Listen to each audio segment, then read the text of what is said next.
আসসালামু আলাইকুম বন্ধুরা, সবাই কেমন আছেন? আশা করছি আল্লাহর অশেষ মেহেরবানিতে ভালোই আছেন।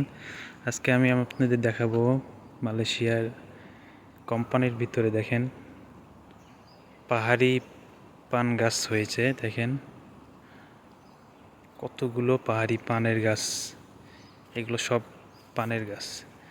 তো দেখাইতেছি, দেখেন কত পান হয়েছে এখানে। এগুলা বলে পাহাড়ি পান গাছ, বহুত হয়েছে এখানে।